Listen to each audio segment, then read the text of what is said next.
Epidemia em São Paulo não permite volta às aulas, avalia médico do Albert Einstein. Hélio Baixa, consultor da Sociedade de Infectologia, vê na volta às aulas em São Paulo um risco para toda a população. A epidemia em São Paulo não permite pensar em volta às aulas. A afirmação é do doutor em infectologia Hélio Baixa, médico do Hospital Albert Einstein e consultor técnico da Sociedade Brasileira de Infectologia.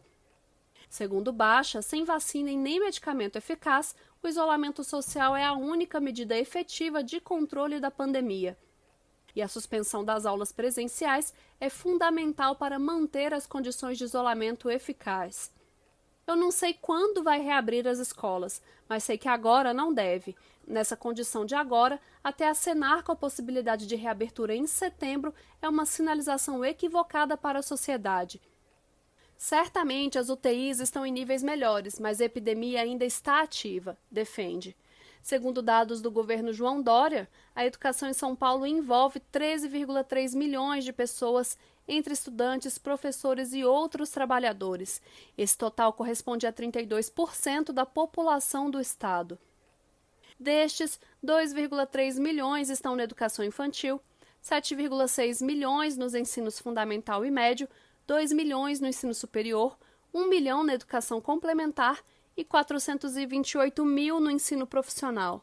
Baixa ressalta que é preciso considerar que todas essas pessoas vão circular também no transporte coletivo, nas ruas e depois voltar para casa. Poleiros. Temos que saber como aquela população chega à escola, qual o impacto no transporte coletivo.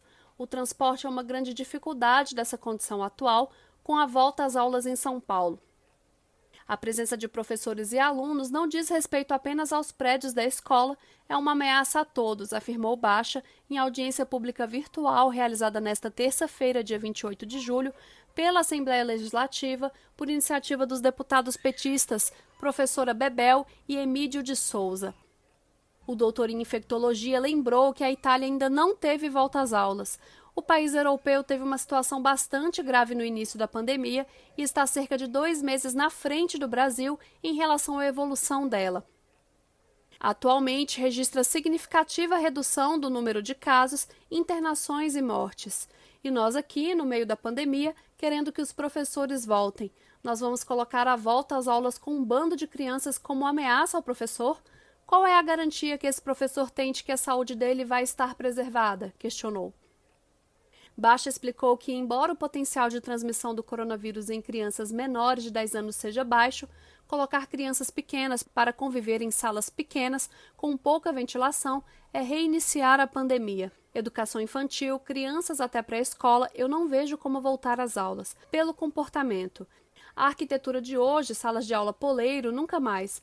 Vão voltar às aulas, mas não com essas condições de higiene e de ventilação. O ensino, dependendo da faixa etária, tem condições diferentes de resolver. Mas não se pode impingir isso dessa forma. Dia tal vai voltar, disse. Vacina e educação. O consultor ponderou, no entanto, que não se pode condicionar a volta às aulas em São Paulo a uma vacina, já que a produção de imunizante é incerta. Esse não pode ser o critério. Se não houver vacina, não há mais aula. E se não houver vacina? Nós não sabemos nem sequer o quanto a infecção natural tem de resposta imunológica, imagine a vacina. Nós temos esperança de que ela vá funcionar, mas não necessariamente vai funcionar em 1 ano, 2 anos, 3 anos. Se não funcionar, não vai mais haver educação no mundo? A deputada professora Bebel, também presidenta dos sindicatos dos professores do ensino oficial do Estado, a POSP, defendeu a necessidade de os prédios estarem adaptados para receber os alunos. Segundo ela, não se trata de um embate entre o governo e sim da preocupação com a vida das pessoas que ali vão circular. Não é questão de brigar com o governo, é uma questão de condições. Não basta diminuir os números de alunos. A escola também precisa ser um espaço mais aberto, mais arejado, afirmou. Emídio de Souza ressaltou que o governo Dória precisa ouvir os professores, estudantes e as famílias. A decisão de um governo nessa pandemia pode definir a vida ou a morte de milhões de pessoas. Não podemos aceitar que as decisões que envolvem a vida de milhões de pessoas sejam tomadas sem o mínimo de debate. Nós não podemos arriscar. Estamos tratando de vidas humanas E ninguém pode brincar com isso, disse. Reprodução CUT.